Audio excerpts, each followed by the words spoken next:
I know these prosecutors, I've been around them maybe 100 hours over the last year, and they're good guys.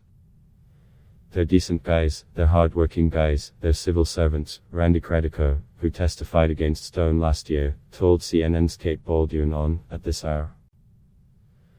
Credico, a comedian and radio host who was a longtime Stone associate, had testified against Stone at trial, and a jury convicted Stone for threatening Credico in an attempt to keep him from speaking to Congress.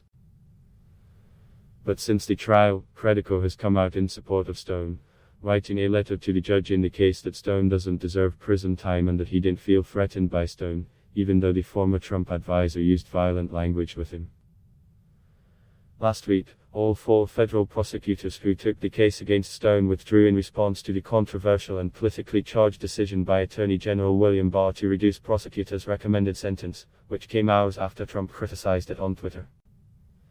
Stone was convicted on 7 charges last year that came out of former special counsel Robert Mueller's investigation, including lying to Congress and witness tampering.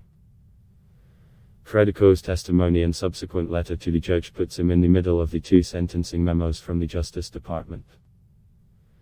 The jury found Stone threatened Credico with obscenities, said he would steal Credico's dog, and made references to a scene from The Godfather where a mafia associate lies to Congress.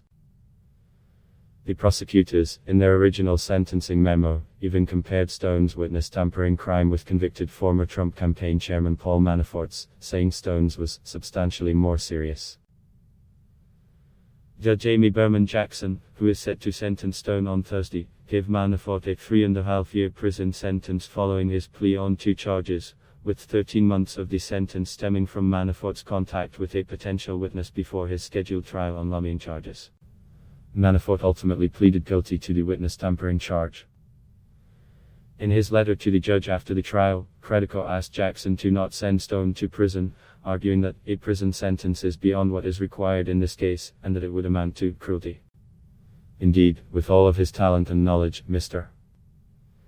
Stone would be an ideal candidate for participation in an alternative to incarceration program that would serve and benefit needy organizations and distressed communities, the letter read. The prosecutors who originally recommended a 7 to 9 year sentence for Stone argued that even though Credico didn't feel directly threatened by Stone, Stone should be punished for his harsh language, saying it is the threat itself, not the likelihood of carrying out the threat. When the Justice Department later controversially revised their recommendation, they leaned on Credico's feeling that he wasn't directly threatened.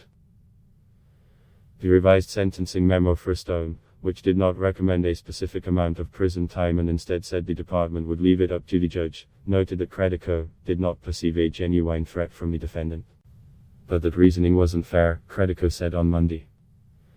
When they put this out and they used my name and my letter, they're basically trying to rationalize the cleansing, the purging of the Justice Department and the judiciary. This is very dangerous. That's a cynical move on their part, he said. Last Wednesday, Credico said on Twitter that Trump's comments on the prosecutors were a vile smear job. As the son of a man who spent 10 years in prison, I have consistently opposed incarceration, he wrote. That being said, Trump's vile smear job on the 4I District of Columbia prosecutors were appalling and ominous. CNN's David Shortell, Evan Perez, Caitlin Collins and Jeremy Herb contributed to this report.